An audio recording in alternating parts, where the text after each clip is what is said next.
Hey kids, we're back, and this is Pete Chapman. You guys have met Pete. He's been out to Cypress Woods. He is the fitness philosopher, and he is out walking his dog right now. Pete, how are you today? I'm doing great. Me and Flick are having a good time. It's beautiful Florida weather, and this is why I came here from England, was to have this every day. Oh, beautiful, beautiful. Well, first of all, thank you so much for coming out to Cypress Woods and for spending time with our kids. That's amazing that you did that. And first thing I want to ask you, Pete, is, and you were starting to talk about. I don't want to get you off of where you were. You were starting to talk about that combination of philosophy and exercise. I don't want to get you off that. Did you want to share a thought there before we get started? Well, I think that, exercise has been with us forever, the importance of exercise, but we've forgotten the importance of philosophy. And philosophy is there to reason as to why something is good or it's not good, or it makes sense or it doesn't make sense. And I think in this modern world where we have so much technology and we drive everywhere and we sit every day and all day sometimes, that we miss not only the movement of exercise, but the appreciation that it needs to be there every day for our physical and mental health. And we can't get away from the fact that we're human animals that have a very long-standing DNA programming. And remember, our DNA is our programming, just like Microsoft Word or PowerPoint or whatever, other programs we use. And that program demands that we move, not only move, but we exert ourselves.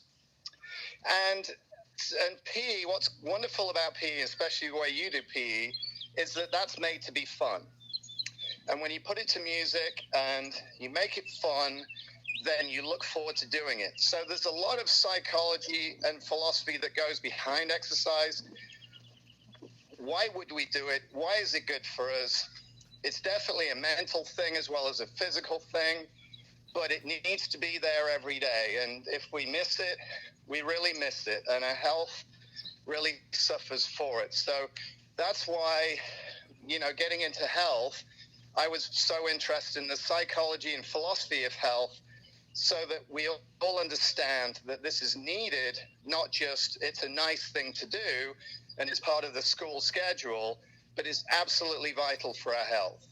Well, that's awesome, Pete.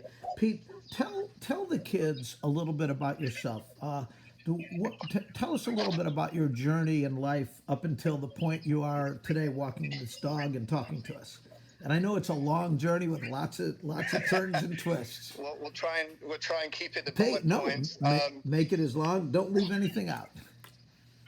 Well, I think a lot of young people start off with obviously parenting, the way you go to school, your economic environment. How were things for you when you were young? Were you happy? Were you strong? Were you healthy? Were you part of a community? Were you loved? Were you supported? Were you encouraged? And most people can say yes. Most people have those things, but often we don't appreciate those things when we're young. For myself, I had a wonderful family, but we moved a lot. There was quite a lot of divorce in my family. So I definitely missed my father at a young age. My dad was a very physically fit person who played sports a lot, but I felt like I didn't see him enough. I didn't have enough of his influence. My mother was a nurse, so being in nursing, there was always talk about health or injuries or diseases and things like that. So I think I got a grasp from an early age how important it was to take care of your body. But it's that emotional nurturing and that guidance where you have those role models who really impressed on you how to be successful in the world and how to be strong mentally and physically. And I was lucky enough to have those. If it wasn't my father, it was a father figure type, whether it was my sister's boyfriends or mentors that I had, but I was very lucky to have those guys who were strong, athletic, determined, hardworking people. And so I felt like naturally I was a very sensitive person, because I that's what made me a really good counselor and a really good teacher, just like you are, Jim, that you're sensitive to people's feelings. You get your own feelings hurt a little bit, maybe easily. And I still hold that. I still carry that around with me, where my feelings are up and down depending on, your environment or what's going on. So I realized, being a bit of an emotional kid, I needed the stability of athletics and of fitness to keep me strong when maybe emotionally I wasn't feeling up to par, whether there was something going on with my parents or there was something not right at school. I always had that personal strength to come back to, and that personal routine that kept me going. So I got into bodybuilding at 16 years old. I was a skinny kid, 125 pounds, and within 5 years I was 225 pounds. So it's not every day you put on 100 pounds of muscle. Wow. And if you go to the grocery store and you buy 100 pounds of steaks, and if you imagine sticking them on your body, all over your body, that's kind of what happened to me. And it changes your personality to a degree. But I've always been, I think, a kind person, a nice person, so I never wanted to throw my weight around and bully anybody or anything like that. I always carry myself with a smile. It's funny how muscle guys get picked on sometimes by insecure people, like, oh, Mr. Muscles, how tough are you? Let's try. Yeah. But I never had that problem, because I always smiled at people, and I was always there to have a joke with them. And I was able to make fun of myself, because I kind of saw myself a little bit like a cartoon character, that I drew myself in a picture, and I made myself like the drawing that I drew. And it was very satisfying to create in real life what I'd drawn in my imagination. Or because I grew up watching Arnold Schwarzenegger and movies and being Mr. Olympia and all that. So I wanted to be the next Arnold. And it's funny, because I felt like I wanted to contact Arnold recently, because I did meet him a few times. I worked out next to him a few times. I knew people who knew him. I spent time in Los Angeles. And, I really, really loved him, because he also had a great sense of humor. I think he made fun of himself. Sure, he kept it very serious when it came to his training. But he wanted to share the love of exercise with everybody, and that's why he did his President's Fitness things, and always talked about the importance of taking care of your muscles. So so there you go. And Pete, can I interject something here? Our kids have listened, have heard Arnold Schwarzenegger's 6 Rules of Success talk. Have you heard that? Yeah. Yeah, we've heard that a lot. So just there's a connection there. The 6 Rules of Success. Trust yourself. Arnold's a national treasure. He really is, and I don't think people will appreciate him as much as maybe when he passes. Which is often unfortunately the case with great people, is that they're really truly appreciated after they're gone. But I think what matters to people like Arnold, and if I could throw myself into that mix, is there's a legacy that we want everybody to enjoy and appreciate what we have, and incorporate that into your life. And you don't have to be a muscle man. You don't have to be a pro athlete, for sure. But you do have to take care of yourself. And now we're all understanding with this coronavirus thing that your health isn't guaranteed, and it's at risk through various things, whether it's injury, whether it's infection or whatever. But if you're strong mentally and physically, when you put good food in your body, when you sleep well, when you take care of yourself, you're much more likely to beat out any of these dangers and these risks. And you can't just expect somebody to put you right if you let your health suffer. And I think that's been a bit of the problem in the past, is that we don't take care of ourselves. We get sick. We go to the doctor. Hey, doctor, I need a pill, or I need a surgery, or please fix me.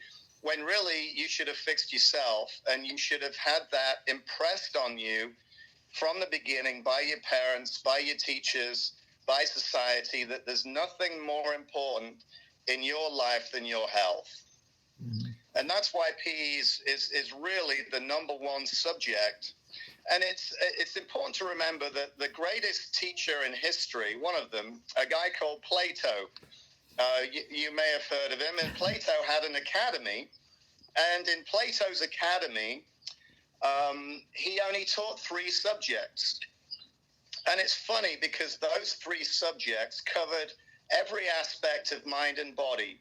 Those subjects were mathematics, philosophy, and physical education. Wow. And if you think about it, that covers everything, because philosophy covers reasoning and discussion and right and wrong, ethics. Mathematics covers the dimensions of the world, the physics of the world, and PE obviously is your health, is learning about your body. And we've got off track a little bit these days. I think we've got obsessed with sciences, and there's nothing wrong with getting good at science. That's great. But don't neglect the body, and don't neglect the ethics, which teach you about what's important, what's good for you, what's not good for you. That is so cool. I did not know that about Plato's Academy. That is so cool. I'm going to really think about that. So, Pete, you brought us in your journey to the time when you became a bodybuilder, and so now you've entered, I assume, some bodybuilding competitions. Tell us about how that part of your life went, and then pick it up from there. Well, I think I wasted the first 2 years because I was a complete overtrainer, and I think people fall into really 2 categories. They either try too hard or they don't try hard enough. But there's very, very few that fall into the category of doing it correctly and just enough, because there's very little really good instruction out there that teaches the right balance. So there's a lot of fanatics out there, and I was a fanatic. I think anybody that's very, very driven is what would fall into the category of the fanatic, who was more likely to overdo things than not. So it took me 2 years to realize that by killing myself every day, I wasn't actually progressing, and I wasn't doing myself any favors, probably causing early injuries and exhaustion and burnout. And a lot of people get that burnout, but I didn't, because I was a fanatic. And then I got good coaching, and I learned about the correct methods. And but you never know with training and sports and things like that how good you can be until you try. And I remember when I first picked up a weight, and Jim, I was this painfully skinny kid. I always wore, when I was 8 years old, I wore clothes of kids of 11 years old. Or when I was 12, I was, an 8-year-old size. And I was just painfully undersized. But I had in my mind that I was going to be some kind of superhero. It's like I just needed to put the cape on and I would transform. So when I lifted my first weight, it was like a religious experience. I remember it like yesterday. I picked up that first dumbbell, and it sounds really cheesy, but I was in a dojo in a karate gym, and I was watching people do karate, and I saw this dumbbell in the back, and I went and picked it up, and I was like, oh, this is what I want to do. And it was like the angels were singing. They were like, oh, when I was picking up the dumbbell, right? And I was like, this is for me. And within a few weeks, my muscles were getting bigger, and I'm like, oh, I really like how I'm able to transform myself through my own efforts. There's immediate reward and feedback here. And so it came very quickly. I won my first national competition within a year and a half. So I was Mr. Teenage Britain.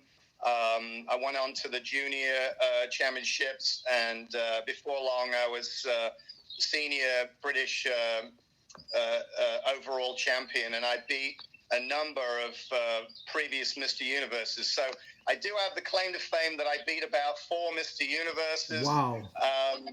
And the pinnacle of my career wasn't a bodybuilding win, but I did a photo shoot with a famous photographer out in Los Angeles at Gold's Gym there, and they always put the Wall of Fame up with the best front double biceps shot, all around the wall. So there was Arnold, and there was Lou Ferrigno, and there was Franco, and all these legends.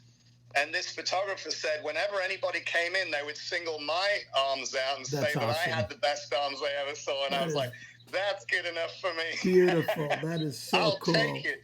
But I had a lot of fun. I came over to America. I'd watched America on TV, where a lot of my friends wanted to go east to India and Thailand to study spiritual things. I wanted to come to America and live the American dream, which meant coming to Venice Beach and, wearing crazy candy striped pajamas, which was the fashion in the early 90s. And I remember being on the boardwalk in Venice Beach, and a film crew came up, and they were from Switzerland or Sweden or somewhere, and they're like, we want to film American Muscle Man here on Venice Beach. And I said, well, I'm sorry to disappoint you, but this is prime British beef right here. So I had a lot of fun, and that's where I met my first wife, and it's worth mentioning that. If I mention my wives, there are a couple of them, they're all my best friends. And my best friend, my first wife, Liz, was a great yoga master. And I was lucky enough to meet her and get into yoga because, unfortunately, bodybuilding was extreme in a lot of ways. And I ended up with quite a few injuries and health issues because it's not always very balanced and healthy. It is an extreme sport. And so with Liz's help, I really learned how to balance my body's musculature and stretch and have a different mindset towards my body, which was a lot more kind and loving and appreciative instead of beating the heck out of it. And I think that's where my life turned when I realized that you've got to really love yourself. You can't just beat your body into submission. You need to appreciate it, nurture it. And that was really the start of my journey to understand health and what it takes to teach it. Pete, this is just golden stuff that you're telling us. You've met our kids, you've worked with our kids, you've interacted with our kids, so you know them. Yeah. Give our kids a little feedback on the whole idea of moving to music and to a theme. That our theme this year is it's not just the bricks, it's the mortar. Last year it was the new kid at school. Give them some feedback on that. Well, if you're not moved by music, you're not really alive. I think music wakes us all up and it moves us. So you're very smart for using music. It brings a joy, it brings a smile, it brings a rhythm. But to enjoy movement and to make it fun and to make it coordinated, where you've got to remember certain movements, there's a mind-body connection there, as well as a spiritual uplifting. And human beings have been dancing to music for exercise since we invented fire. And it's deep in our DNA, and it's needed. It's very, very important. And we all get lazy. I think we all have a bit of a lazy streak in us, especially these days when there's so many interesting options where you just sit and watch. Whether it's video games or movies or what have you. We sit too much, we watch too much. So the interaction of music that really stimulates this joining of the mind and the body and the uplifting of the spirit and the working of the muscles, where you don't feel like it's a workout. You see, the problem with my profession, being a fitness teacher and coach, you're getting people to do workouts when their opinion of it might be something that's negative. They might think, oh, I don't want to do that workout. That's work. But when you put music to it and you have fun with it, it's not work at all. So if you can go through life where your exercise is joy, where when you go to work every day, it's satisfying and fulfilling, you never really feel that you have to discipline yourself or put too much effort into things. It's coming from joy and it's coming through passion and excitement, and that's the greatest way. So you definitely have a step on me like that. That you create these organized activities, and you make it so fun. And so watching the kids was such a joy for me. I still got a buzz from those days that I was there. But I really am excited to see the future of those young lives. I'm excited to see what they're going to turn into, because we need some great leadership. This nation needs future generations that do appreciate health and do want to be part of exercise and outdoor activities, and do encourage each other. And there's no judgment. There's no, some kids are more athletic than others, but everybody can make an effort. Everybody can do it and enjoy it.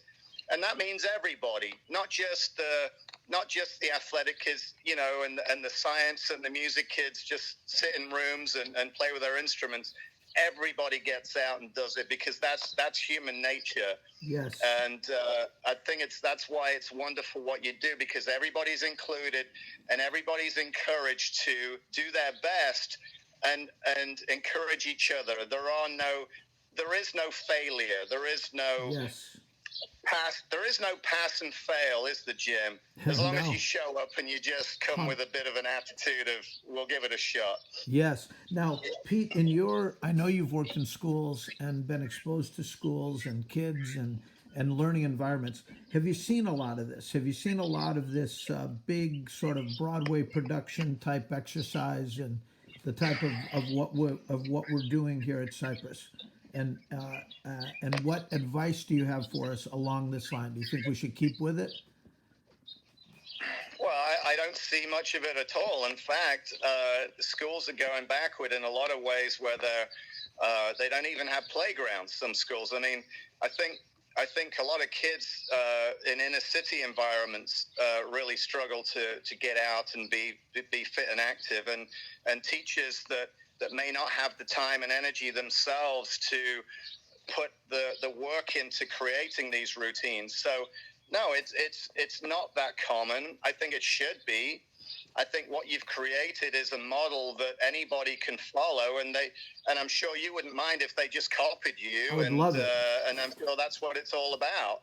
And I'm the same way, because I tell you what, somebody told me yesterday. I was talking to a company actually in Russia about my program, and what he said was, you've standardized corrective exercise, but the word standardized. Yes. If you've standardized music and movement, where you're working every body part, you're stretching every body part, you're strengthening everybody's having a good time, nobody's getting hurt. You can do it anywhere. All you need is a boombox and a music and a set of movements that you all learn. Everybody can do it. It's standardized. It's something that should be adopted everywhere. And your kids, I got to tell you, kids, you really should appreciate what you got going on. It's magic. And but the key is to keep it going throughout your life. Don't just leave it to school. It should carry on for the rest of your life. Pete, that's great stuff. Kids, Pete and I have worked together in different projects throughout the years, and one of the things that we worked together on was a soccer team in 2007, 2006, 2007, high school soccer team, Clearwater Central Catholic, and Pete was our sort of I don't know how to exactly say what his title was. He really didn't have a title. He was sort of our leader in many respects, but. I was your assistant coach, Jim. I was one of your assistants. There you go. There you go. Well, he was in charge of getting the kids mentally and physically prepared to go out and meet the demands of their schedule, their high school schedule. We had a great season. We went all the way to the state championship game. We almost won against a lot of odds. Pete, what do you take away from that season together, from the kids, from the coaches on the staff, from the whole experience? What do you remember about what sticks with you about that season we had together? Well, I just think growth and progress. I mean, I think we saw the talent. There was definitely talent there, but we wanted to harness we called it the X factor, didn't we, Yes. Jim? There was an Yes. X factor. And so I don't know if the kids understand this concept of more than the sum of your parts. So you got arms, you got legs, you got a brain, you've got all these capabilities, but there's more inside you if you bring it out. And there's much more if you do it in a group, because that collective excitement and spirit drives much greater performance and concentration and focus and belief. I think what we were able to do is we were able to sow the seeds in the minds of those kids that they could be great, that there was really no limitation, and setting this very, very lofty goal that was delineated by steps. And we use the term conquering Everest. And when you climb Everest, you remember that, right? Yes. You climb Everest, there's a number of camps that you have to go to. You Yes. can't go all the way to the top. It's impossible. You'll die. So what you have to do is you have to go up to base camp, and then to camp 6, and then to camp 5. And these are all steps, and they're all plateaus. And I think what we were able to do with them, we pushed them hard, but we got them to appreciate when they'd reached a new step, and they were able to collectively understand that they were better and stronger at that point, never to go back, but always to go on, adding more strength, adding more skill, adding more belief. But I think what ran underneath it all was there's always more in the tank. You might be tired, you might be scared, you might be intimidated or what have you, but there's always that belief when you dig down that you're going to prevail. You're going to prevail. This is ours. We'd say it's yours. You love it when it gets tough. You love it when it's overtime. You love it when it goes to penalty shootouts.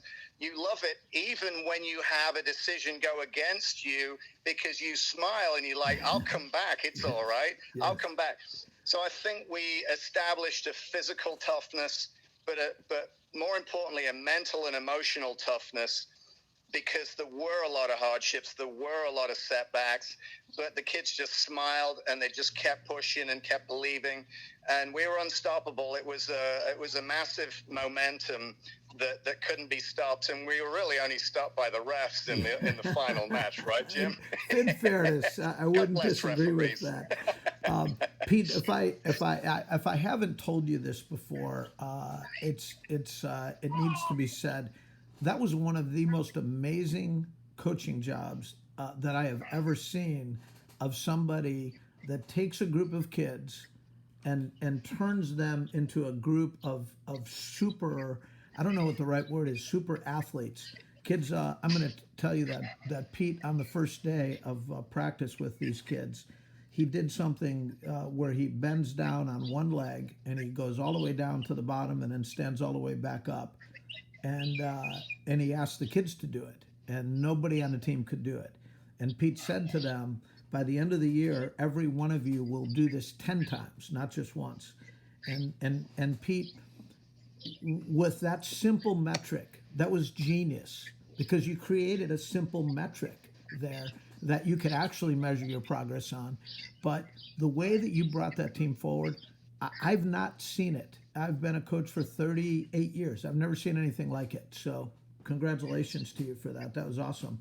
Thank you. I enjoyed it very much. Well, you inspired me a lot, Jim, and I think that it helped knowing that I had one of the greatest coaches of all time who was, organizing the X's and O's. Thank goodness that I didn't have any control over the actual soccer coaching, because I coach soccer a bit like you coach ice hockey, where you have a group of 4 or 5 kids standing on the sideline and you're like, all right, when those other kids get tired, you're all going in. Just chase the ball. I wouldn't have been a very good soccer coach, Jim, but I think the culmination of skills and the fact that we knew we had something special was very exciting. Hey, don't forget now we have an amazing group of parents too, didn't we? Amazing group We of had a parents. really, yeah, and I think they all benefited from it because I think the messages that were coming across to the kids were messages that the parents really wanted their kids to hear as well, and we were reinforcing a lot of that good stuff, not just obviously for that team and for that campaign, but for the rest of their lives. And I still hear from those kids, I know you do, Jim, that they appreciate those times and that they took something lasting from it. That's great. And also, the other secret weapon we had was very strong assistant coaches: Andrew Castanero, Rob Nugent, Josh Kent. These are people of substance, and they all worked for the whole. Nobody was trying to make it about them, and we had quite a team there, quite an amazing group. That was fun. Those guys were fantastic. I miss them. They were just a joy, and everybody had their own special skill and their own way of communicating. Some guys were quiet. I wasn't the quiet guy. You weren't the quiet guy, but Andrew and Josh and Rob had his own way. Of course, Rob with the fire service and his professional attitude and toughness. It was great. It was really great. It was special, and we've got a really good team at Cypress Woods too, and there's something about the power of good teams. And so anyway, Pete, you've kind of already done it, but one of the last questions I wanted to ask you was if you have any advice for future leaders and future teachers, future coaches, future leaders. You've got 9, 10, and 11-year-old kids. What do you think they should hear at this point about what's coming ahead of them? Well, I think it's going to be a very competitive world. Unfortunately for kids, they inherit the world that we leave them and we bring to them. And sometimes kids grow up in a time of financial or economic abundance, or good times, there's bad times. Right now, it's a struggle. I think there's a lot of challenges in the world, and kids need to be prepared. I think they need to have a good work ethic. I hit on a lot about the importance of health. It's number one. It's number one, folks. Forget about money. Forget about career. Forget about family. It's your health, personal health. So as long as you keep that first. There's a mental health aspect. I think there's been a lot of press and media appreciation now for the importance of mental health. And so mental health is formed when we're young. So look around you. Are the kids struggling? Do kids need a boost? You might be a cool kid and you see some of the other kids that maybe struggle to be as social as you. Help them out. Yes. My son's 10 years old, and he's a very gregarious, popular kid, but he's sensitive to other kids that maybe aren't as social or aren't as confident, and pick them up. Pick each other up. Be a giver as well as a taker. That's be a great. balanced giver-taker. You've got to be determined to get what you want in life, know what you want in life. That's very, very important. Don't be afraid to know what you want, say what you want, and go after it. But be a giver, because I think we've grown up in a society where a lot of things have been given to us, and you don't realize that weakens you in some way when you become expectant of things. And a lot of people in this area, they've had a lot of prosperity. They've passed it down to their kids. But how much hardship have you been through where you've got to dig down deep in your own heart and find a little extra courage or a little extra kindness for other people when it's not easy? And I don't want to be the bearer of bad news. I'm not being negative. I'm just saying that you want to be resourceful. And don't expect people to carry you through some of these challenges. They will. There'll be support there for you because you're all loved and you've all got great friends and family. but you've got to rely on yourself and be as self-sufficient and self-contained and strong mentally and physically as you can. And it starts now. That's great. Oh, you know what, Pete? I meant to ask you earlier. There are also some future writers in the group. You've written a book, the Pocket Life Coach. Any advice for future writers? Yeah, well, I'm a really slow typist, so I peck away with two fingers, and my brain, which some people say is very slow, but is actually faster than my fingers, and I'm sure you appreciate that, Jim. So it's hard. You're trying to get all these thoughts down. I read a book. Well, I read a few pages of a book one time called Writing Down the Bones. And I think I got from the title what the whole point was, is you write down the bones. So you put your bullet points down. What there often are the chapter headings or their subheadings, or maybe it's the name, it's the title for an essay or something. Just write a page, write a paragraph, see how it comes out. Now, what I learned from writing is the most painful part of writing is editing. And, it's like washing your plate up after you've eaten. You've got to finish the job now. So just writing isn't really it. So I remember my first meeting with my first editor, and he said, I met him in a Steak and Shake restaurant, and he had my manuscript that I sent to him. And he said, I'm going to draw you a picture of where we're at in terms of our target for this finished book. And he drew a target, and he said, we're here in the restaurant. He said, where you're at right now is somewhere the far end of the parking lot. I'm like, oh, we got a long way to go, huh? He's like, yeah, you write pretty good, he said, but there's a lot of work to do to make it really good. And it's like combing long hair that's got a lot of knots in it, right? You comb the hair, you edit it, you go through it. So understand, get it down, but it's not ready. Read it again, read it again, read it again. Make it better, make it better. Don't change the original spirit of it. Don't second guess yourself too much, but take the time to get the spelling right, to get the grammar right before you present it to somebody, because it's going to be judged, and you want it to represent your best possible effort.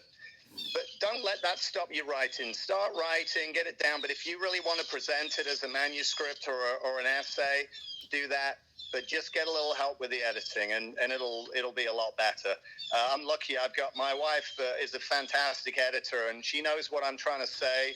But it takes a while because I write kind of rough. I think it might be ready, but it's not. It's rough, and it needs someone with patience to go through it and make it really nice. That's awesome. Now, kids, the title of Pete's book is The Pocket Life Coach, and you can go online and search that, and it'll come right up, and you can find out about it, even purchase it if you want to.